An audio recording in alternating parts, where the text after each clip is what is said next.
Session will be recorded, so I want to make sure Perfect, it started recording. Good afternoon, all. So wonderful to see such huge participation. Thank you for being here.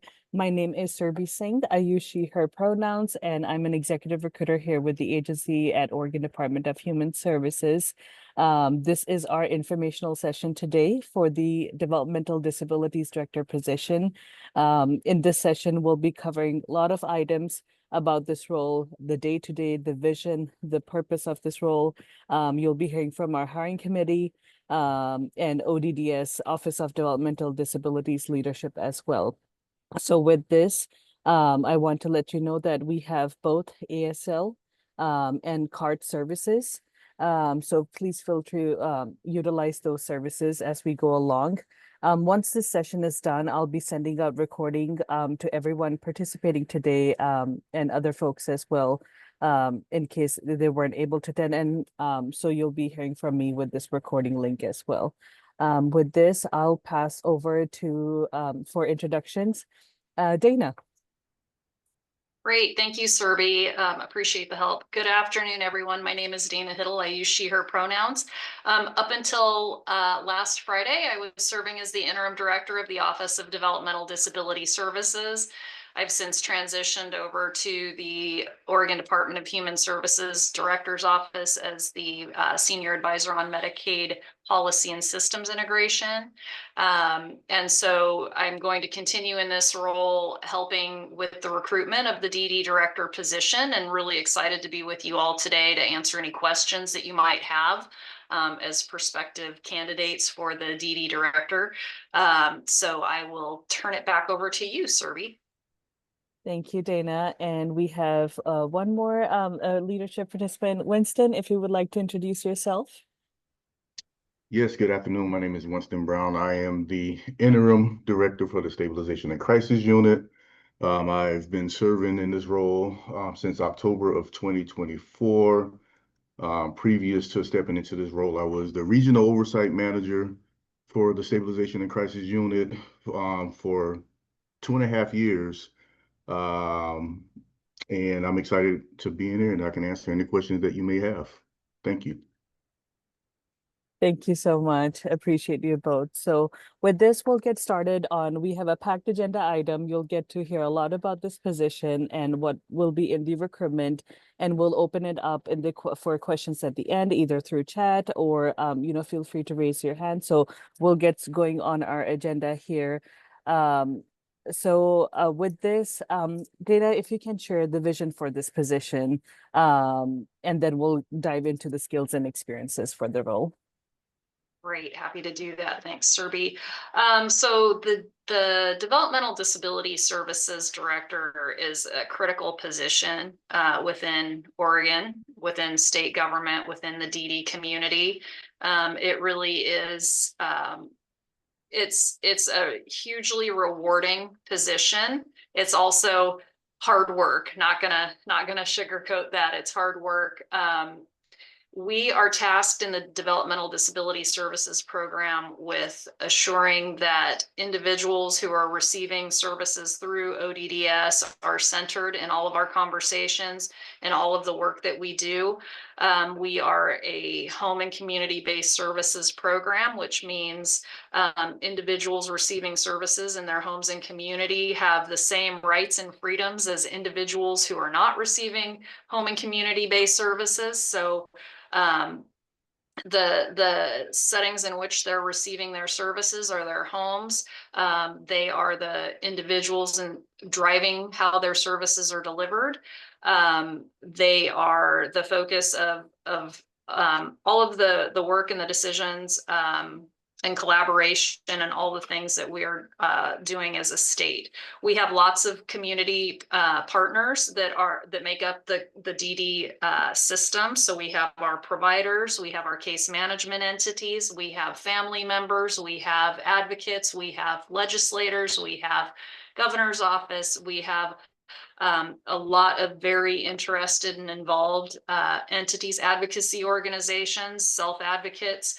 The list is long and plentiful, and it is really the DD director's responsibility to assure through all of that, through all parts of the community, again, that the individuals that we serve are centered and are directing the services. So really being able to honor that, center that, and hear what the issues are, what's working well in the community, what may not be working well in the community, you know, whether it's through licensing and certification of provider entities, whether it is case management services, whether it is you know, direct service provision, how we're showing up as a state in spaces, how we're working with family networks.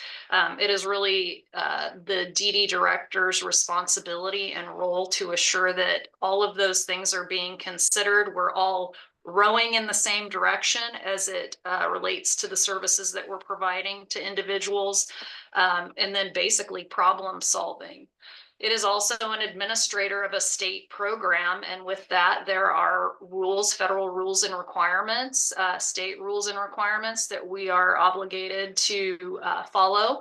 And so really balancing our values and philosophies as a program with sometimes having things that don't line up with those at the federal level, as we're now seeing pretty starkly, or even in state regulations and rules. So happy to answer specific questions as well, but really needing a person who centers, again, the population, the community that we serve, and also has really strong administrative experience in managing budgets, regulatory compliance, partner relationships, legislative relationships, relationships with our federal government partners, and so on.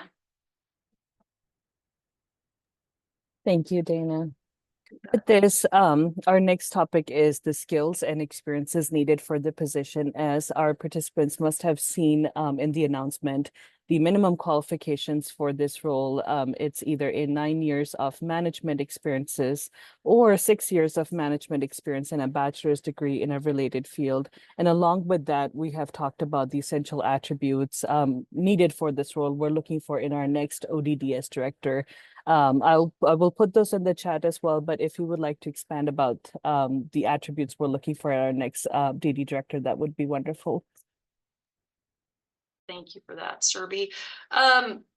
So this is obviously not about me and my experiences, but previously coming into this role, I was the state Medicaid director at the Oregon Health Authority. So I was responsible for the operations of the Oregon Health Plan. And I thought that was a big job.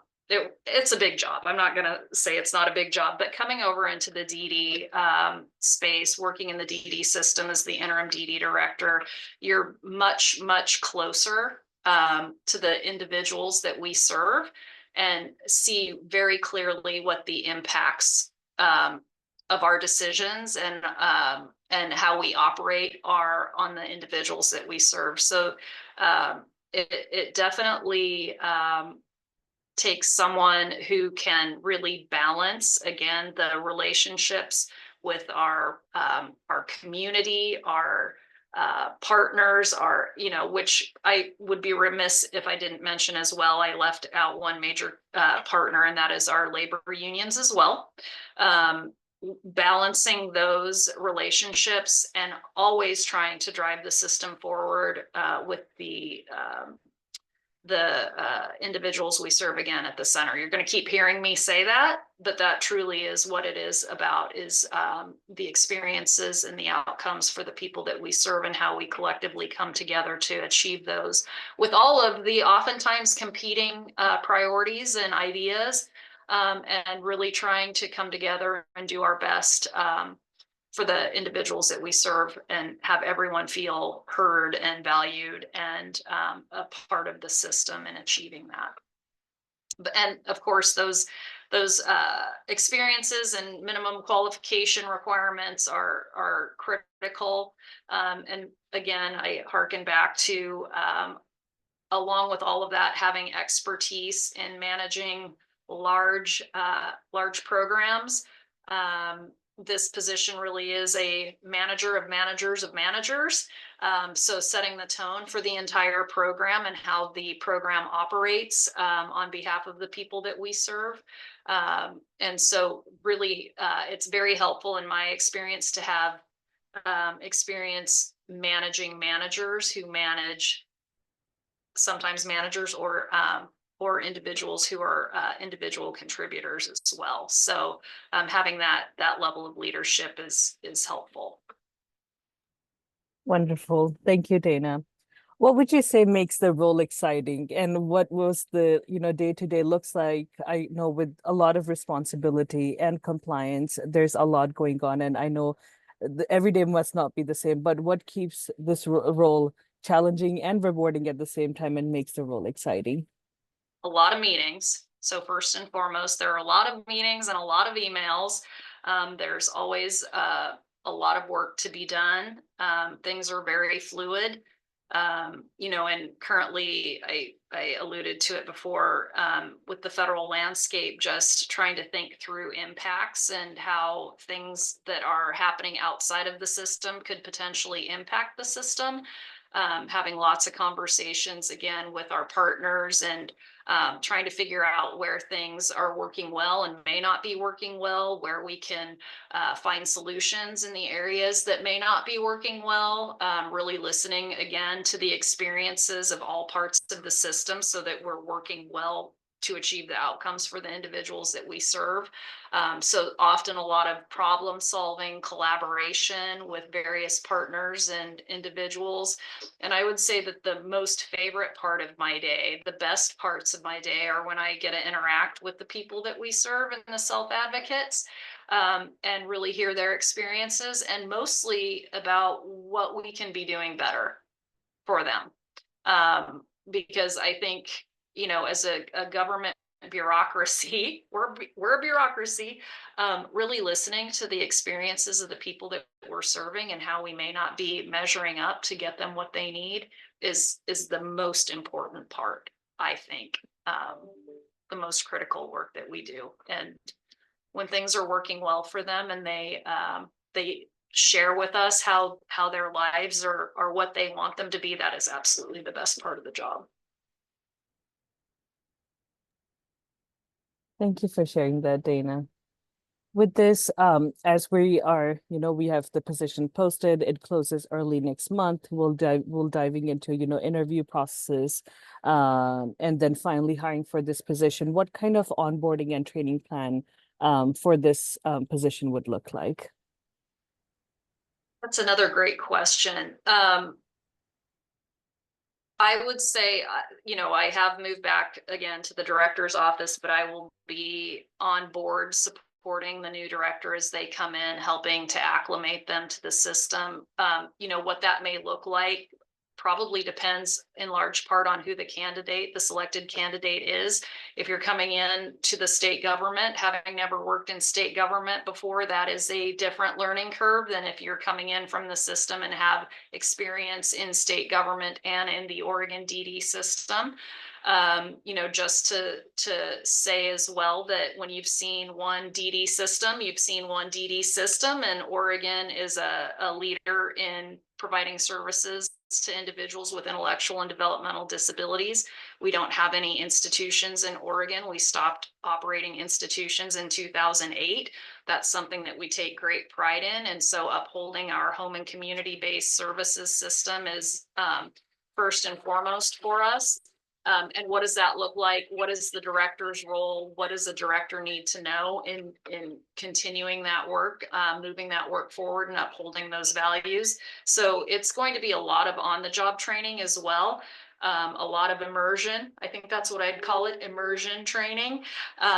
Getting to know our partners and our community, getting to know the ODHS structure if you're new to, again, Oregon Department of Human Services.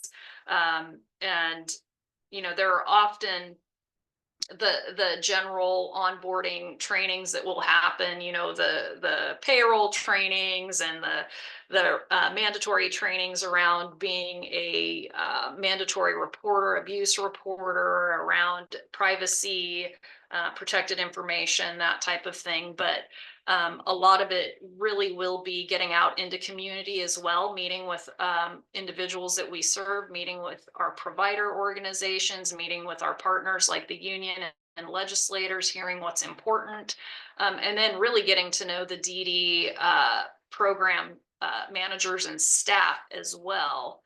And just, yeah, learning and growing. You learn something new every single day. And it's hard when you're coming into an executive role. There's really not a handbook for it, or a training manual or a guide. A lot of it is relationship building and getting to know people and learning the system, and it does take time. So whomever the candidate is, just know that it's a constant learning process, and you will learn something new every day, and it can feel really overwhelming at times, but it's a good kind of overwhelming. And there's always lots of opportunities to pivot and do things differently in service of people with intellectual and developmental disabilities.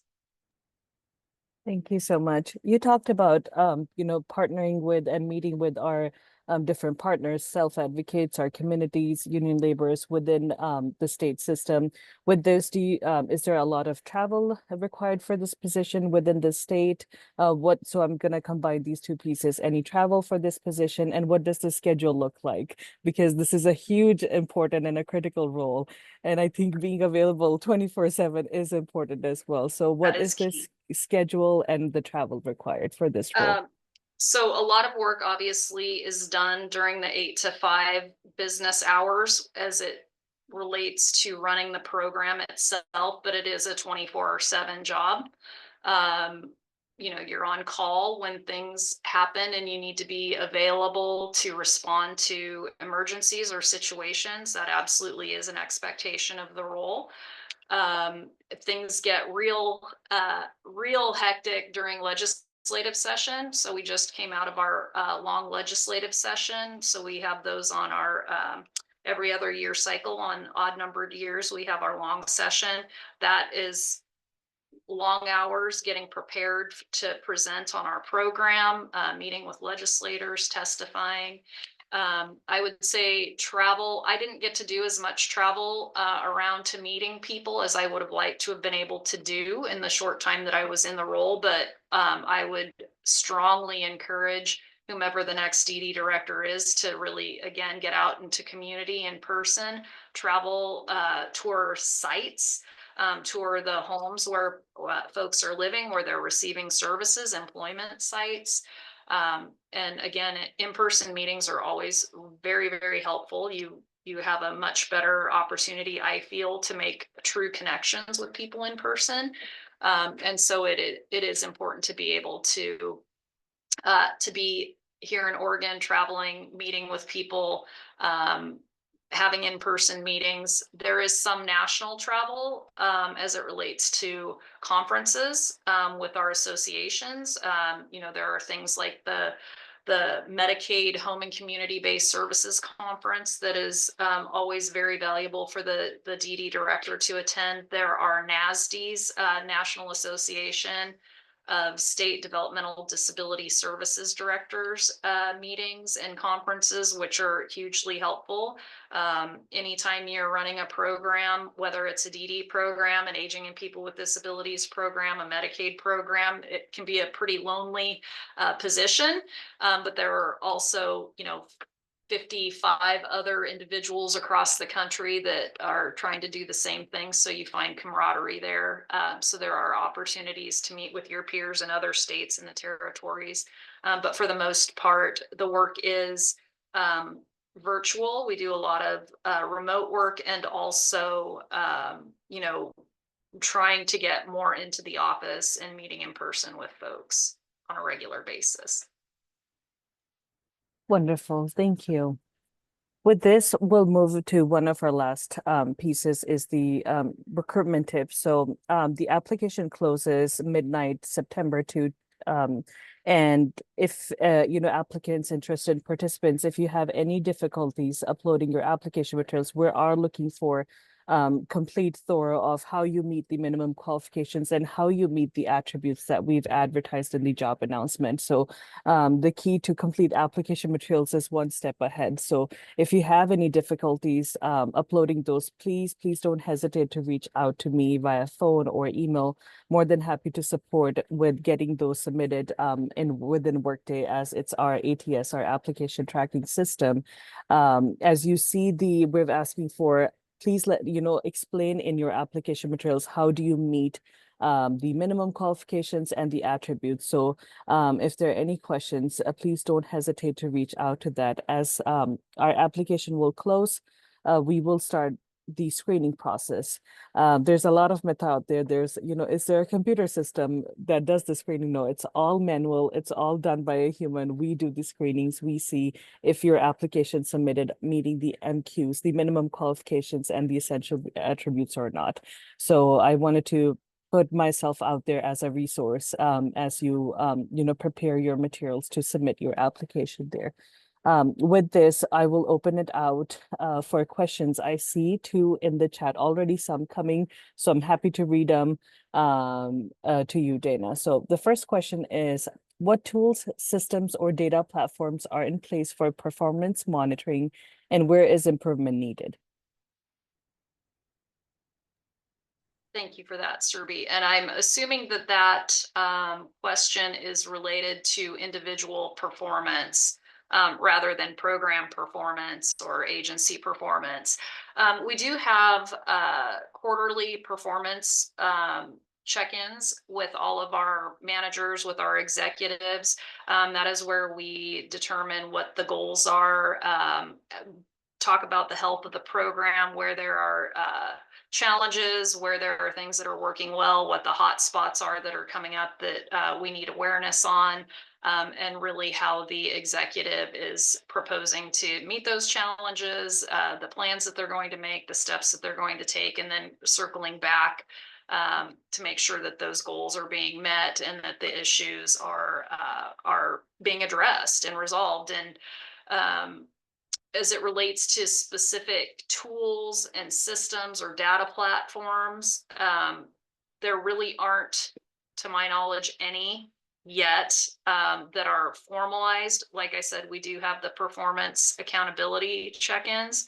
And we do have Gallup polls that we do on a regular basis that measure how well the individual programs are doing, how the individual executives are doing. We have 360 performance reviews that are done for executives as well, where our partners and our peers and people that report to us are able to provide feedback on our performance as well.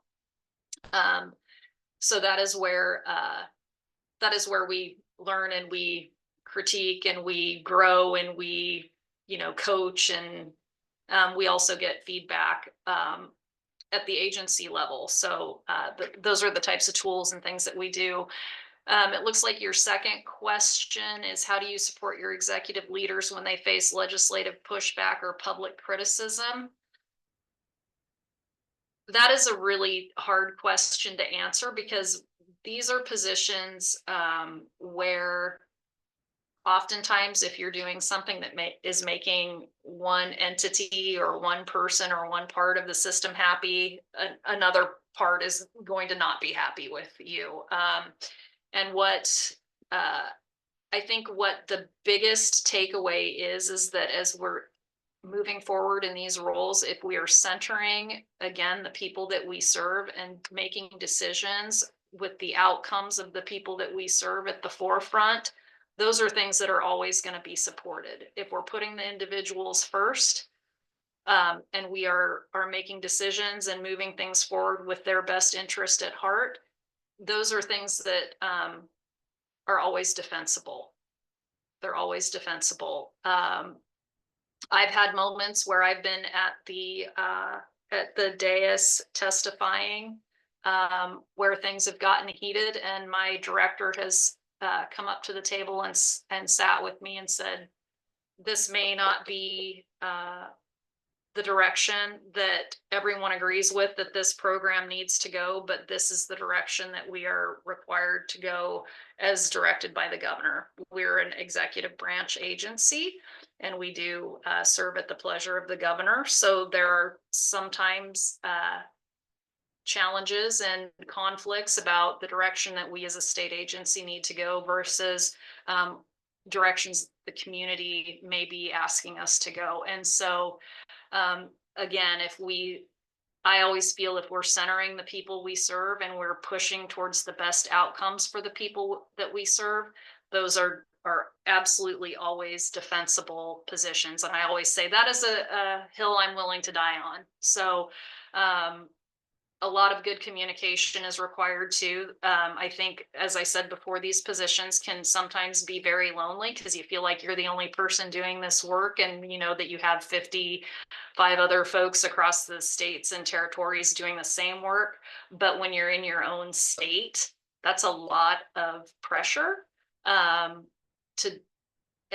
there are a lot of people relying on you. So having the strong support of your leadership is critical, just so you know you're not alone, that there is support. And I've never felt unsupported in this role by executive leadership at ODHS. I've always felt very supported and held up. And public criticism is always going to be a thing. You just can't take it personally. I mean, we're all doing the best that we can do. So yeah, thick skin is also a very good trait for someone in this role. Thank you, Dana. Next question is, what do you find the most challenging and how do you overcome that situation? So I think that goes back to what I was saying before. I mean, you're constantly faced with challenging decisions. And again, you know, sometimes, well, most times when you're making a decision, someone's not going to be happy with the outcome of that decision. And always just taking in the perceptions, the perspectives, the wants, the needs of the people that we serve is how I get through those situations. And I know that this community has the same values. We're all doing this because we care about the people that we serve. And sometimes we may not agree on how that rolls out or what that looks like. But I truly believe everybody in this community has the same values and beliefs. So there are definitely nights where I wake up in the middle of the night thinking, oh my gosh, what is going to be the impact of this decision that I've made? And is it going to cause people harm? And quite honestly, I live in fear of causing people harm because that's the exact opposite of what we want to be able to do in this program. But, you know, when we find ourselves in situations like this now with our federal landscape, these are unprecedented times. And I wish I didn't have to say that again because I thought that was over with COVID.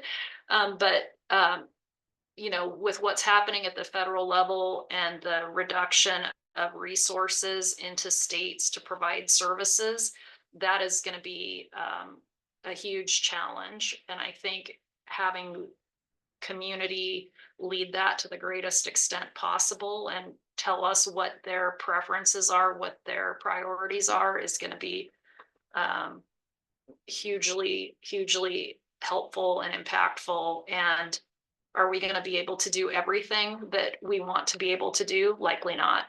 So that will be a challenge that we're going to have to meet and we're going to have to overcome. And again, we're not alone. This is happening in all the other states. It's happening in all the other programs. So how do we come together and make sure that we're doing the best that we possibly can to mitigate any sort of harm or risk to the people that we serve who desperately need the supports that we're able to provide. Thank you so much, Dana. One of the question is asking about the team structure. So if you would like to give an overview of ODDS. Sure. So part of the work that I was doing in my interim role is to build out a structure for ODDS that's sustainable moving forward, that really helps, you know, empower the folks that are doing the work, including the individual contributors who are, you know, running programs, running services like foster care services, for an example, or transportation services and things like that, and empowering them to be able to do the work that they need to do to keep services running, to empowering the managers that are overseeing those tasks to make decisions to keep the work moving. So what we've done is we have created a three-pillar system within ODDS. We have the business operations pillar, which is where our contracts, our budget, systems, and position management live.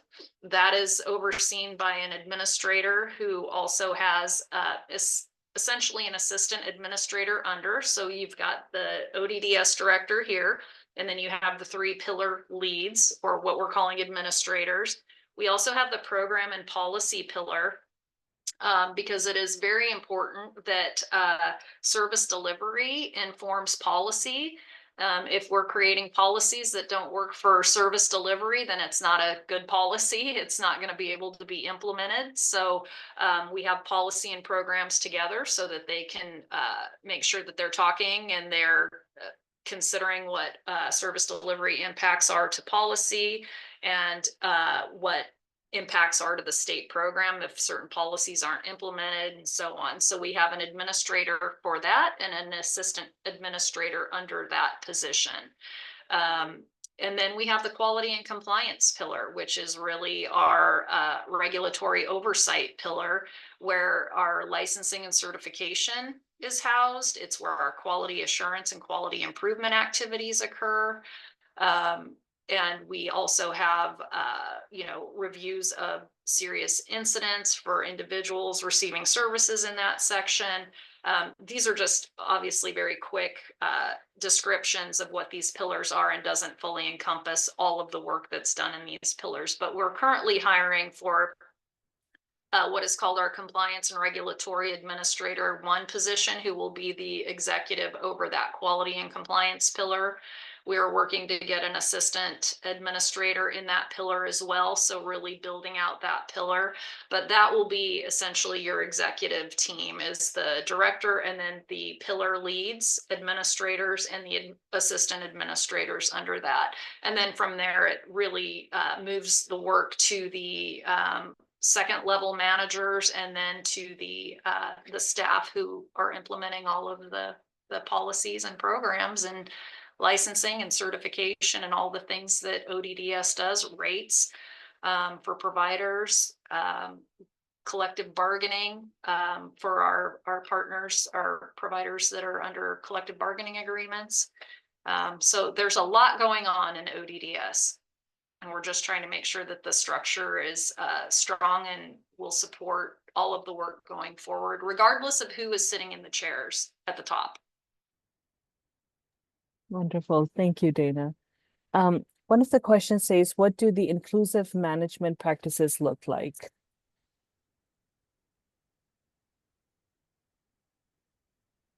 Okay, sorry, I had to read that. Inclusive management practices. So part of the culture that we've been trying to build in ODDS is that the subject matter experts are the experts. And the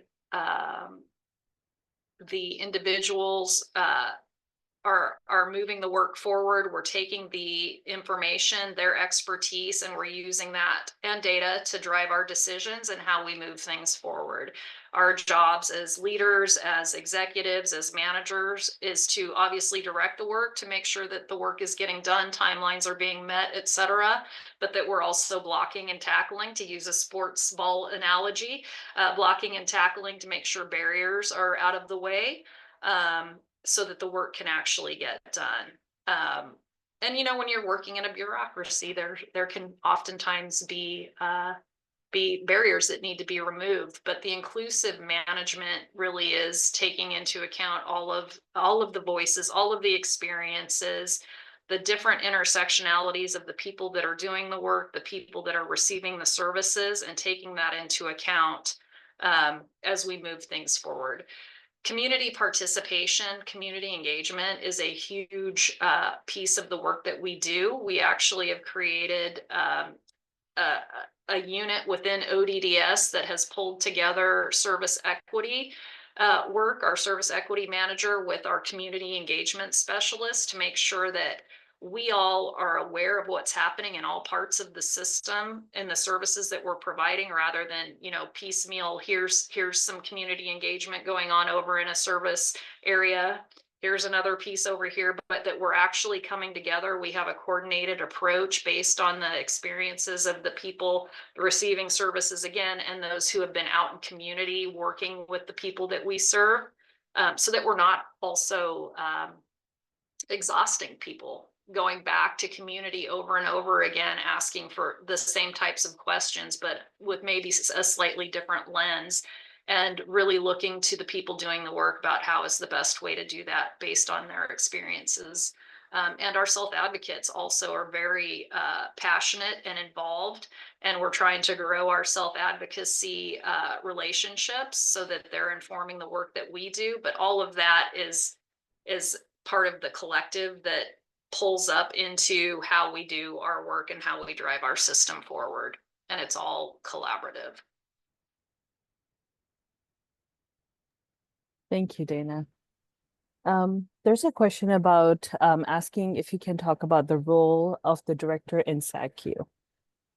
Sure. The director of SACU is actually part of the executive management team. And I failed to mention that when I was describing the pillars. And that is also something that we are trying to change within ODDS. SACU has often sort of been seen as an offshoot of ODDS, but it is part of ODDS, and that SACU director is part of the executive team.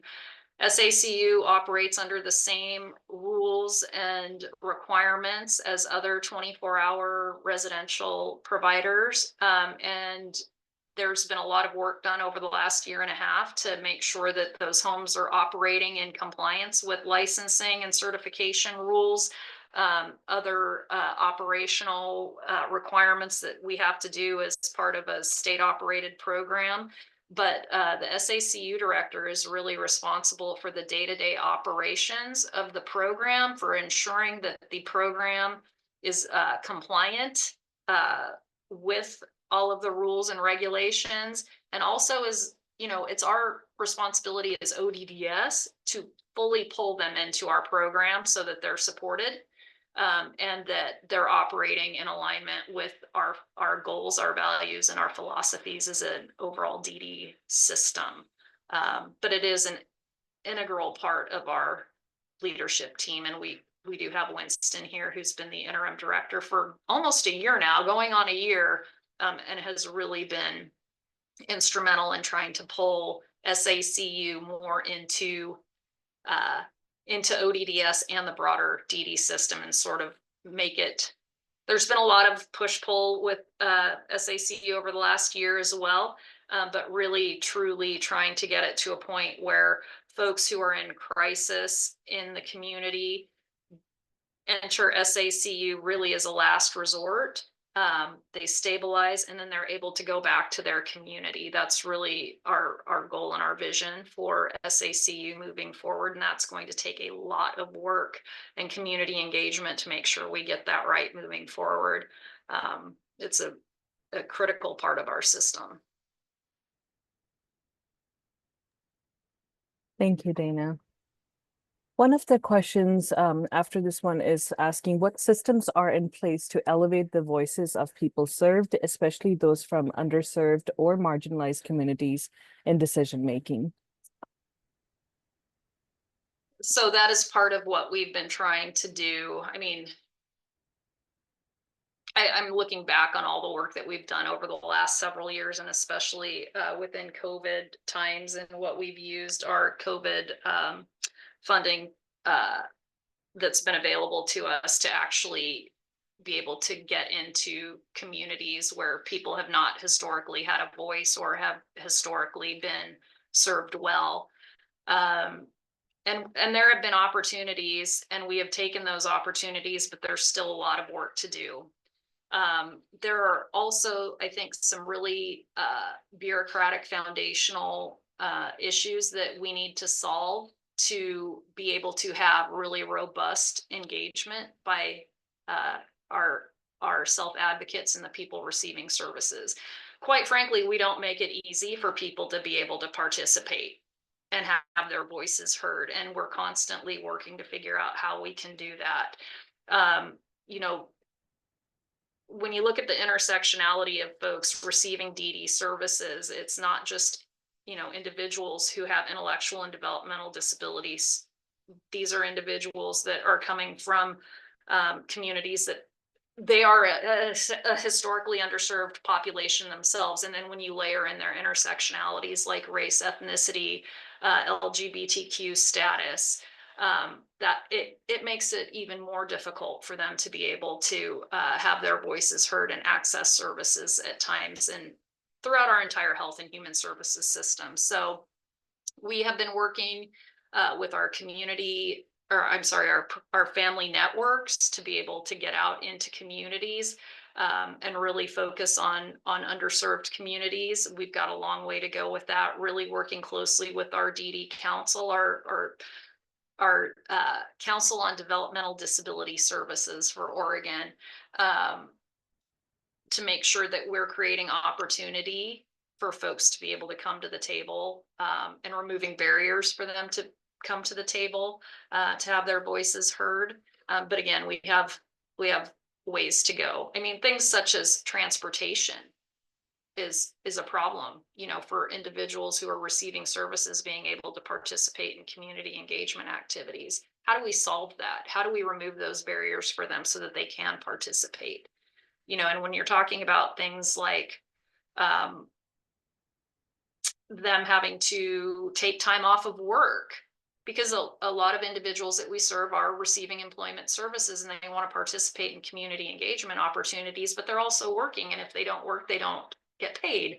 And so what does that look like? How do we provide opportunities for them to receive reimbursement without putting their services at risk? So, I mean, these are all the bureaucratic things that often get in the way of us being able to truly do community engagement and having true, robust community voice. But that's something that the entire DD program is very acutely focused on and wants to improve. It's just kudos to the entire ODDS program for the service that's being given to the community. So real appreciative of that. I have a question that says, that asks, can you please describe the partnership with OHA and how ODDS works with Medicaid team? Is this led at the ODHS level? What is the role of the ODDS director in Medicaid policy and program decisions? So having worn both hats now, that's something that I've been working on since I came back to ODDS, and my role is actually senior Medicaid advisor, policy advisor, and system integration. And it really is to bring together the health system and the human services system. I think that the DD director sets the tone for that. And the level of engagement and collaboration that we have with our partners. I'm a believer, having been the former state Medicaid director, that we are one Medicaid program.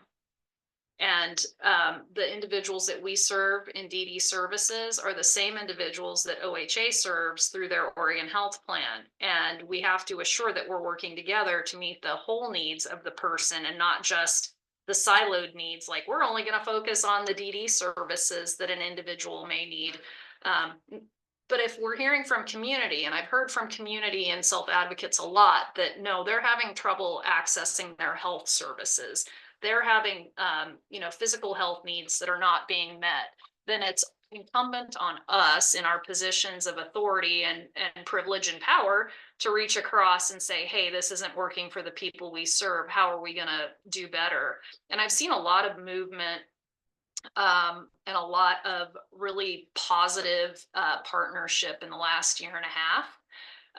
And I hope that that continues. That's going to be, I think, an expectation of the new DD director coming in, that those partnerships will continue. We have to, as we implement things like HR 1, House Resolution 1, and things like the Home and Community-Based Services Access Rules.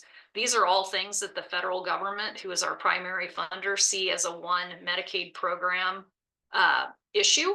And so we can't go separately. We have to work with our APD partners. We have to work with our OHA partners. We have to work with our child welfare partners. We have to work with our CCOs and our behavioral health partners. So it's absolutely an expectation, just from the practical standpoint of how the federal government views the Medicaid program. The Oregon Health Authority is the single state Medicaid agency in Oregon, and the state Medicaid director is the designated point of contact for all things Medicaid, whether it's health plan services, DD services, or APD services. So it's really important that there's a strong linkage and a strong partnership, so that folks receiving DD services or APD services don't get left behind in decisions that are made as it relates to the health plan. Wonderful. No, great questions. I'm getting to learn a lot as well. So thank you for these questions. Next one is, what strategies have been most effective in building trust with advocacy groups, and how does the agency currently engage with tribal governments? Where do you see opportunities to strengthen these relationships? So for me, the strategies that have been most effective in building trust with advocacy groups is really, it seems trite, but just listening to them, listening to their experiences without judgment, and listening to their experiences without wanting to respond. The truth that people tell you is their truth, and it's not up to us to determine whether that's valid or not. So just leading with that philosophy, I think, has helped build trust. And again, most of the time when I hear from the people that we serve or their families, it's not issues with the services that they're receiving through ODDS or its partners. It's the services that they need through other parts of the systems that are preventing them from living the lives that they want. So how do we assist in breaking down those barriers?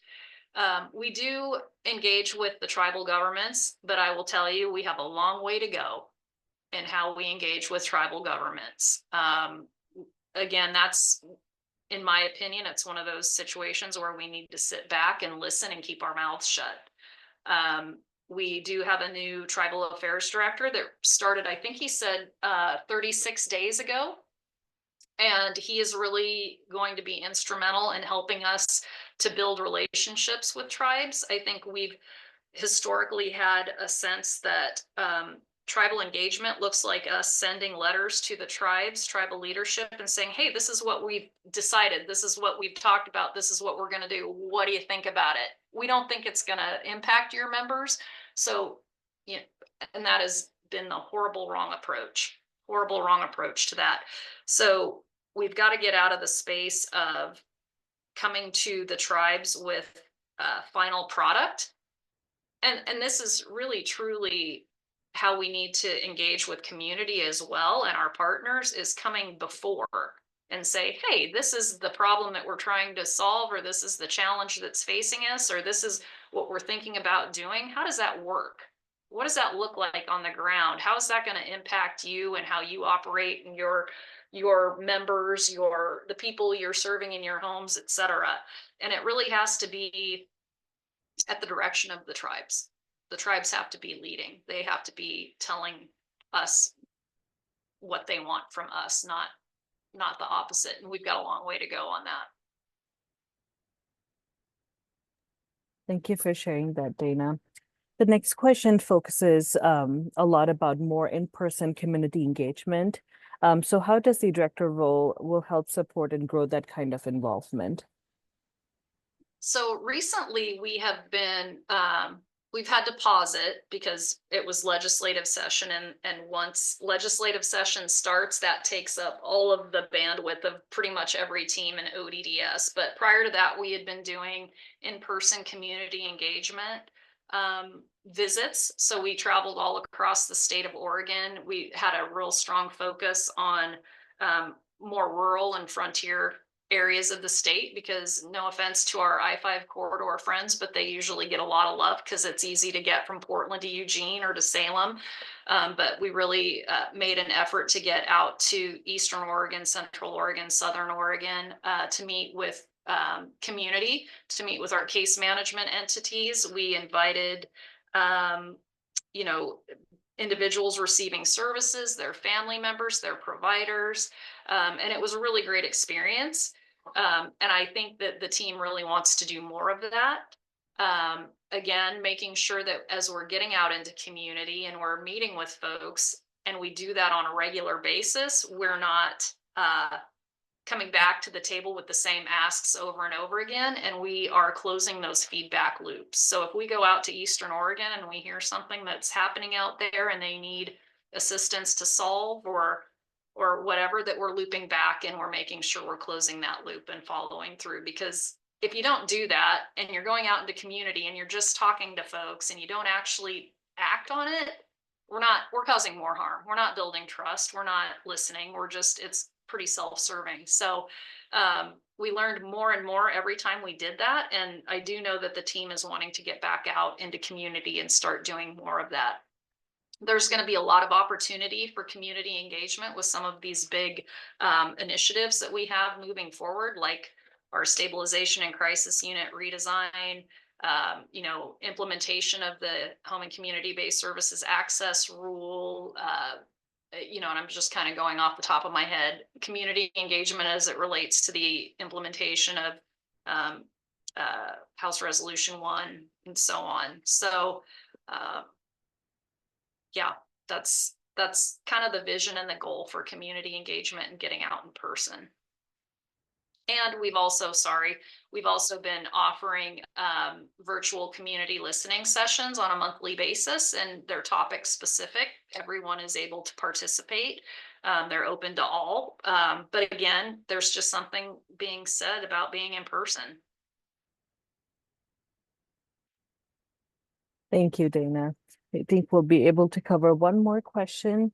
ODHS has a strong executive team. In this role, did you find that there were regular opportunities to work with peers in APD, child welfare, etc., to problem solve and work on budget, especially given the current administration? Are there cross-system self-advocate forums or places to ensure self-advocates are part of those bigger decisions, like budgetary? Mm-hmm. Yeah, that's another great question. Yes, we've been working very, very closely with APD, Aging and People with Disabilities, and Child Welfare on a number of different issues, options, problem solving. Again, recognizing, particularly with child welfare, that many of the children in child welfare's care and custody who are experiencing intellectual and developmental disabilities also have co-occurring mental health conditions. And so how do we meet the needs of one individual who has all these intersectionalities without forcing them to go through all of the bureaucracies of 3 different state systems, state programs? And so I think the focus has shifted more from, well, you need to go over here to get that, to how can we make sure that we have it available for them and they don't have to go searching for it. So there's been a lot of work with child welfare on that. APD, again, we do quite a lot of work with them because we do share a federal Medicaid authority. And, I think there's also this idea that you get funneled into systems based on what you may present with. And that may not be the best system to serve your needs. So how do we, as a collective agency, work together to make sure that we're making things easier for folks to get what they need from whichever program they choose to receive those services, and they're eligible to receive those services? So it's not just APD, it's also behavioral health that's operated outside of ODHS in the Oregon Health Authority. So those are the kinds of collaborations we've been having over the last year and a half. We've been working really closely with the System of Care Advisory Council that's staffed out of Oregon Health Authority to really look at the child serving system in Oregon and identify ways to make it easier and more accessible across those services. So there's a lot of really cool innovative things that are being done and a lot of really great partnerships that have been created that I just really hope continue. It's going to be critical moving forward with fewer resources, that we're all working together and removing barriers and administrative burdens to people getting services. But thank you so much, Dana. We took a lot of time of yours, and we appreciate your time in, enlightening the audience and participants on what your role has been, what the vision is, and what the day-to-day is, and what the exciting new projects and are coming. And just kudos for the great service to the community and ongoing efforts. In terms of interviews, I want to touch that, as I mentioned, the position closes early next month. As soon as that's done, we will be screening applications and looking forward to inviting folks for first round of interviews mid-September. There'll be at least 4 round of interviews. The reason for multiple rounds of interview, because this is a very huge and critical position, and a lot of partners are involved in coming to learn more about the candidates and who the new leader for this program would be. So we're looking at about September and October both going into interviews. So that would be the interview timeline for this position. But again, if there are any questions, please don't hesitate to reach out to me via email or phone. I'll put those in the chat. I'll send this out recording early next week to the participants here. I've put the job announcement link in the chat as well. And we're excited to see what the fruits of this recruitment would bear. So I appreciate everyone's time for being here today.